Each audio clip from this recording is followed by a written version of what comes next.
Monterrey es un tema de siempre. El tema de las inundaciones nos ha acompañado prácticamente, casi, desde nuestros orígenes. Casi. Está conmigo Mario Clio y me da mucho gusto recibirlo otra vez aquí en nuestro estudio, aquí en Dominio Noticias. ¿Cómo estás? Buenos días, Tocayo. Buen día, Mario, Tocayo. Bienvenido. Todo, pues muy mojado, recordándonos de hace 104 años, precisamente. Me llama poderosamente la atención que es un día como hoy, ¿verdad? Pero hace 104 años se dio una gran inundación aquí en la ciudad de Monterrey y coincide que estamos, bueno, es que es la época de las lluvias y de las tormentas. Estamos coincidiendo en la fecha y estamos coincidiendo que está lloviendo, pero en aquellos tiempos, en 1909, los huracanes no tenían, bueno, fue un huracán. Realmente la inundación de Monterrey no fue una inundación providencial y que Dios nos castigó, ¿no? ¿La de 1909? Fue un huracán. En aquellos tiempos no había nombres a los huracanes, no se les ponían menos nombres de mujeres. Era el huracán número 6, así se le nombró. El 6. Fue un huracán muy potente que pegó precisamente viniendo de Tampico, igual que los huracanes que nos han fastidiado a nosotros. Sin embargo, en 1909 este huracán fue tan fuerte que se convirtió al centro del país, al centro norte del país, en una depresión tropical y llegó a las costas del Pacífico. Se volvió a formar en huracán y volvió a pegar del otro lado en Estados Unidos, este huracán de 1909.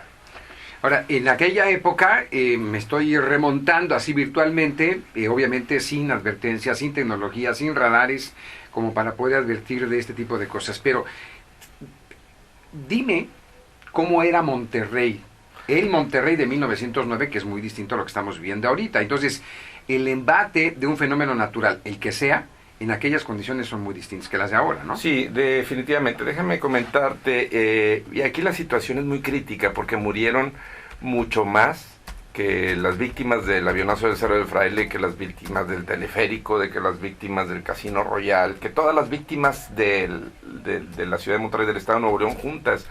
Murieron 4.500 personas. 4.500 personas cuando la población era de... 70.000 personas. Estamos hablando del 7.5% de la población. 7.5% fue una vorágine que nos consumió. Y dijéramos, oye, es que Monterrey es árido, llega el agua y pues nos ahoga a todos. Bueno, pues sucedió en 1933 que hubo otro huracán. Sucedió en el Viula, allá por los 60, sucedió con Gilberto, sucedió con Alex. Y todos estos huracanes no han cobrado ese número de víctimas, ni los anteriores. ¿Por qué en 1909 murió tanta gente? Las condiciones eran, en la ciudad de Monterrey, eran de una ciudad que estaba empezando, metrópoli. Empezaba la fundación. A ver, Tocayo, estamos hablando de 1909 con una población de ¿qué? De 70.000 habitantes. 70.000 gentes. Los límites de Monterrey serían ¿qué? Mira, antes de 1909, allá por el 1970, por ahí, los límites eran hasta el río Santa Catarina. Después, a finales del siglo XIX... O sea, de Santa Catarina hacia la Loma y... No había nada. Obviamente todo lo que era el valle y eso... Sí, y todo comenzó a partir del santuario de Guadalupe, que queda en la zona sur de la ciudad. O sea, límite al sur, río Santa Catarina. Y límite al norte, el barrio El Nacional, la zona que está más o menos para ubicarnos allá por donde está el Arco de la Independencia. Wow. A finales del siglo antepasado. Ya estamos hablando del siglo antepasado, estamos en el 21.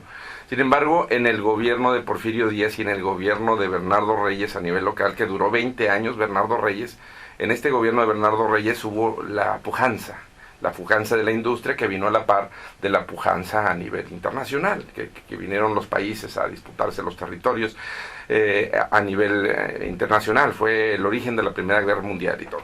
Pero en el caso de Nuevo León, Monterrey estaba fundando la cervecería Cuauhtémoc, que comenzaba la industria del acero, con la fundidora de fierro de acero, comenzaba la industria del cemento, la industria del vidrio. O sea, el momento clave para Monterrey. Fue cuando se creó el emporio regiomontano, a finales del siglo XIX y a principios del siglo XX, y el gobernador que estaba administrando toda esa pujanza, todos esos impulsos empresariales, era el gobernador Bernardo Reyes. A final de cuentas, el gobernador, dentro de todos los proyectos que desarrolló, porque desarrolló muchos proyectos, hizo el Palacio de Gobierno. El palacio que hoy por hoy conocemos, que se empezó su construcción en 1895 y terminó en 1908. Fue una construcción que duró más de 10 años. Sin embargo, para hacer un Palacio de Gobierno a la categoría que el señor gobernador Bernardo Reyes, que era general, lo quería, pues quería el señor un palacio al estilo, pues el Teatro de Degollado en Guadalajara o el Palacio ¿Tiene Nacional. referencia dónde estaba la sede del gobierno antes? Estaba al lado del área municipal, del Palacio Municipal. El Palacio de Gobierno, para construirlo, se tuvo que traer a gente de San Luis Potosí que manejara la cantera rosa, la cantera potosina, sí, que era una cantera, es un trabajo artesanal muy exhaustivo. Las personas que conocen el Palacio de Gobierno, pero que lo conocen a detalle, ven que cada pieza de rompecabezas está perfectamente bien confeccionada para que embonen cada uno de los labrados que existen ahí, de los capiteles y de los tocados que aparecen ahí. ¿Y en esa época de pujanza es qué? ¿Cuando viene la tormenta, cuando viene el huracán? Exactamente. El Palacio de Gobierno requiere de gente para construirse, sí, miles de personas, entonces había que apostarlos en alguna parte, y fue cuando se fundó el barrio de San Luisito, precisamente porque venía gente de San Luis Potosí. Es como el barrio chino en San Francisco, es como el barrio italiano que está lleno de italianos. Bueno, el barrio de San Luisito nunca me hubiera imaginado era gente de San Luis Potosí, y que terminó su obra y construcción del Palacio de Gobierno, pero pues estaban ya viviendo en Monterrey, en una ciudad pujante, desarrollada, una ciudad que necesitaba de obreros para la fundidora y para la cervecería y para todas esas empresas. Ya no se fueron. Sin embargo, para construir el Palacio de Gobierno necesitaban gente que estuviera cerca, y fue del otro lado del río. El hijo de Bernardo Reyes, el señor Rodolfo Reyes, fue el que empezó a comercializar los terrenos que estaban al margen del río Santa Catarina. El río Santa Catarina... Ya del lado sur. Sí, y no solamente del lado sur, Mario. Aquí tenemos algunos gráficos de 1850, los voy a narrar un poquito, en donde la mancha urbana era exclusivamente la zona de la catedral hacia el norte. Sin embargo, el ancho del río Santa Catarina era un ancho prominente. Estamos hablando de que los anchos, comparativamente hablando, el ancho del río Santa Catarina en estos mapas se ve de 1,5 cuadras, más o menos. Para identificar un poquito las dimensiones, 1,5 cuadras es como 150 metros. Correcto. Lineales, más o menos. Bueno, ancho de 150 metros, ¿en qué año? En el año de 1850. Muy bien. Actualmente tiene 150 metros. Vamos a poner un ejemplo. El Puente del Papa, sí, que es el cuarto puente peatonal de los que se fueron construyendo de forma consecutiva en la misma zona, equivale a 3 arcos. 3 arcos, y estos 3 arcos miden en la totalidad 150 metros, 1,5 manzanas. Bueno, el río Santa Catarina, que se le dejó al cauce, fue exclusivamente de uno de los 3 arcos. El ancho del río Santa Catarina, en donde nosotros ya hemos visto que se va de extremo a extremo, de Constitución a Morones lleno, en aquellos tiempos, en 1900 a 1909, que fue cuando fue la tormenta, el huracán, fue solamente de la tercera parte, uno de los 3 arcos. Tenemos aquí planos e imágenes de aquel legendario puente San Luisito. El puente San Luisito, que hoy por hoy conocemos como el Puente del Papa, era la tercera parte de longitud de lo que es ahorita. El puente San Luisito empezó con un primer puente peatonal. No era puente para carretas, ni para mulas, ni nada. Era puente peatonal, los primeros puentes como él es ahorita. El puente San Luisito se construyó y se llamó inicialmente Puente Escobedo. Ese puente sucumbió por un incendio. El segundo intento de puente peatonal era ya un puente mercado. Se llamó Puente San Luisito, ya cuando estaba el barrio de San Luisito funcionando. Ese puente San Luisito también feneció en otro voraz incendio.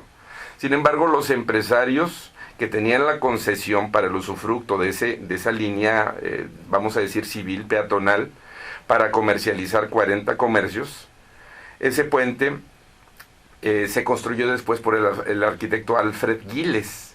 Un poquito de referencia: el arquitecto Alfred Giles, a principios de siglo, era el más connotado ingeniero. Bueno, era arquitecto, pero todo el mundo le decía el ingeniero de la ciudad de Monterrey. Era inglés este hombre. Y para que tengan la referencia mental, el señor Alfred Giles construyó el Casino Monterrey con el estilo afrancesado que tenía a principios del siglo pasado. Construyó también el edificio de cantera del banco en aquel tiempo. Sí lo tiene, el estilo francés. Banco Mercantil de Monterrey, el que es el Banorte, el edificio que parece palacio, que está en el cruce de las calles Hidalgo y Zaragoza. Hidalgo y Zaragoza. Es un edificio que tiene unas salas y unos tocados hermosos.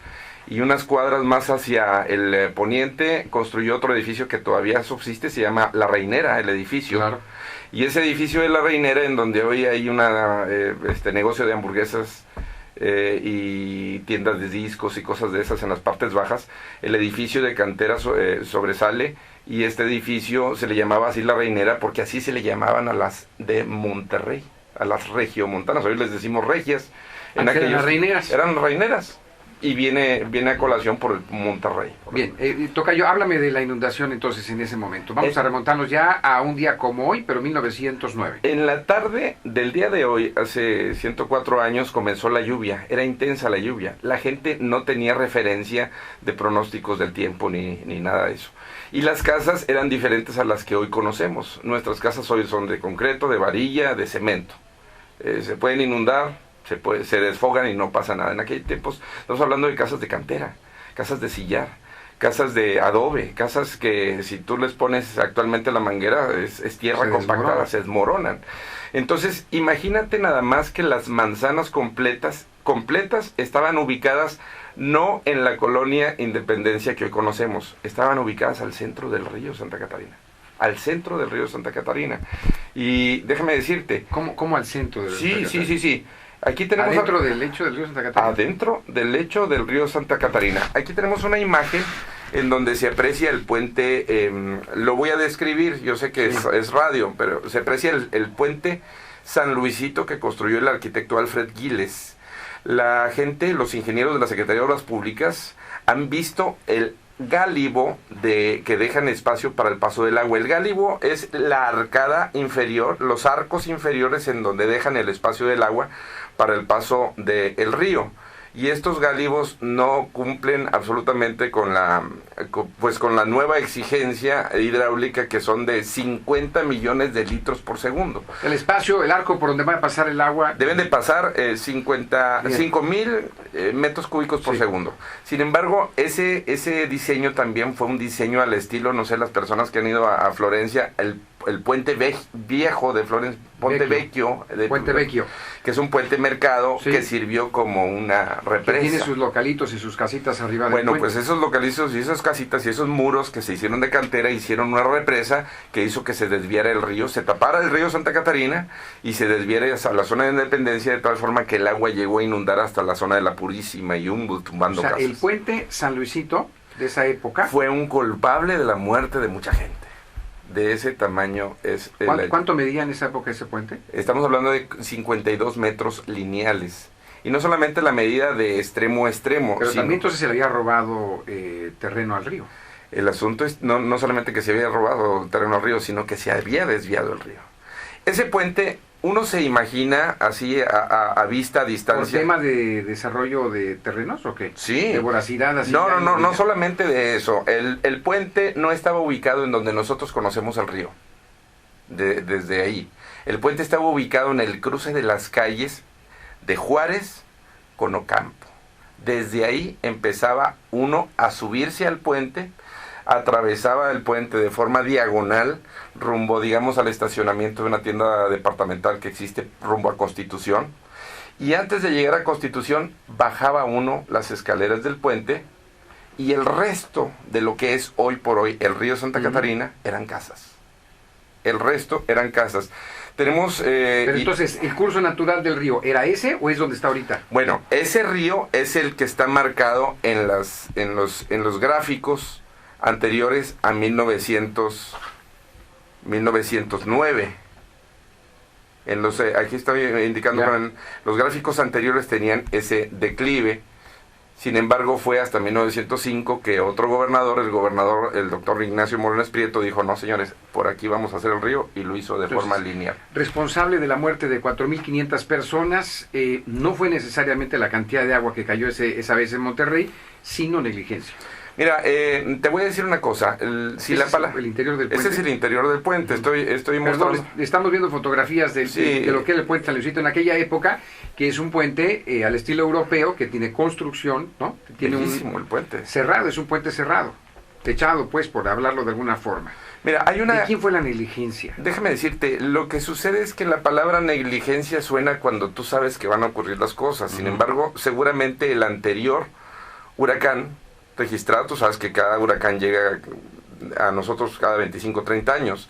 El anterior huracán fue antes de 1880. 880, el gobernador no era de aquí. Sí. El gobernador era de Jalisco. El gobernador no conocía pues nuestras intensas aguas cuando pasaban por el río Santa Catarina. Sin embargo, llegó la bonanza económica y la necesidad de expandirse, y no conoció la llegada del río hasta que nos pegó en 1909. El gobernador estaba, vamos a decir, autoexiliado, oculto en ese momento, allá por los rayones, y cuando conoció la intensidad de las muertes, la situación que había pasado y precisamente lo que se había sucedido sobre los terrenos que su hijo había comercializado, se fue a París y desde allá mandó la carta de renuncia. Renunció 2 meses después del huracán. 4.500 personas murieron hace 104 años aquí en la ciudad de Monterrey. No me quiero ni imaginar cómo manejar una tragedia de ese tipo. No, nada más imagínate, y sobre todo que el gobernador tenía personalidad nacional. Esta fotografía, les voy a narrar, es una fotografía tomada en 1933, una fotografía aérea. Es una fotografía muy rara, o sea, a principios de la aeronáutica. Aquí hay una línea marcada en la fotografía.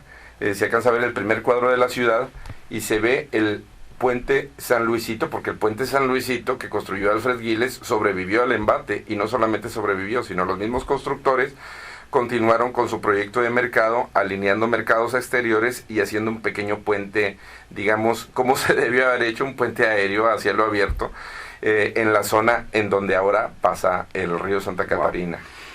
Bueno, es mucha la historia para recorrerla en tan poquitos minutos, pero antes de entrar al aire yo estaba platicando con mi tocayo, con Mario Clio, y seguramente usted me lo va a pedir ahorita.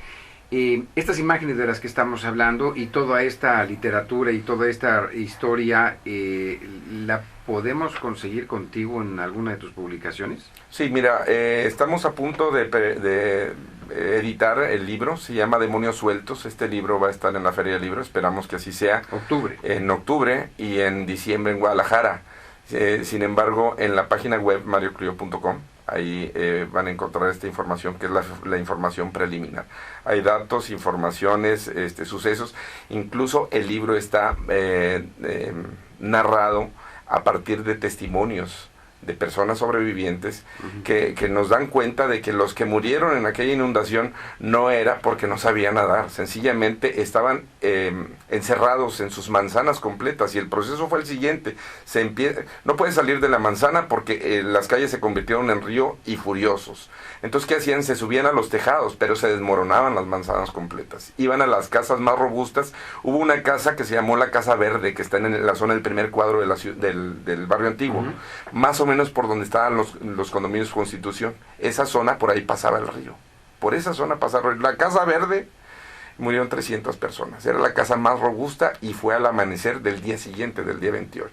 Y como ese, hay muchos testimonios que se recuperaron a partir de las crónicas del periódico de la época, que se llamaba el Monterrey News. Estábamos muy agringados en aquel tiempo todavía. Era mucha la influencia entonces. Bueno, entonces, en marioclio.com, ¿ya tienes ahorita material arriba de la página? No, lo vamos a colgar a partir de las correcciones, y yo creo que en 10 días ya va a estar colgado ahí, y pues esperamos verte en la Feria del Libro. Sé que tú eres precursor del... Sí, hemos transmitido ahí desde siempre, nos trasladamos con la cabina de dominio.fm para transmitir en vivo. ¿Qué tal si hacemos un compromiso para que a la hora de la presentación de tu libro lo platicamos ahí en vivo, ya con el libro en la mano? Con todo gusto. ¿Y el título será? Demonios Sueltos, y tiene la doble connotación.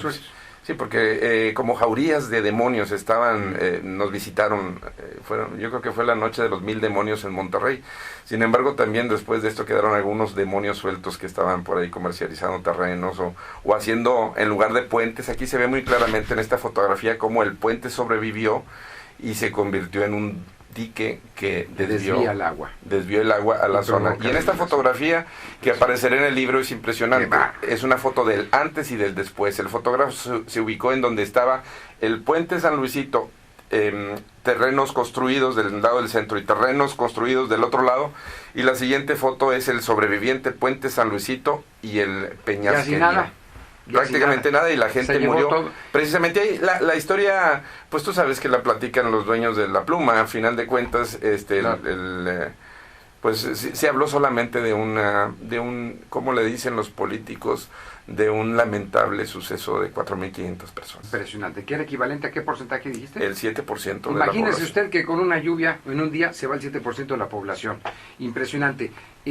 Yo no sé cómo lo hiciste para conseguir esa foto. Horas con una sola fotografía de ese tipo. Y no sabe lo maravillado que estoy con las 2 o 3 fotografías, 4 que Mario Clio me ha compartido aquí a través de su tableta electrónica, y las hemos recorrido ahí, y tiene cada fotografía, bueno, ¿qué le puedo decir? Es una envidia impresionante. ¿Esas fotografías las vas a publicar en tu libro? En el libro y en el website. Y en tu website. Muy bien. Entonces, octubre, la Feria del Libro. Y ya me avisas cuando ya estén también arriba de la página para comentarlo al auditorio, ¿te parece? Claro que sí. Muy bien. Tocayo, muchas gracias por acompañarnos. Y gracias a tu público por escucharme. Al contrario, Mario Clio aquí en vivo en el estudio. Son las 9:27, la temperatura en 23 grados. ¿Algún comentario? @Gámez Mario. ¿Tienes Twitter, Tocayo? Sí, es Mario-Clio. @Mario-Clio. O @Gámez Mario, que usted ya se lo sabe. Pausa y regresamos.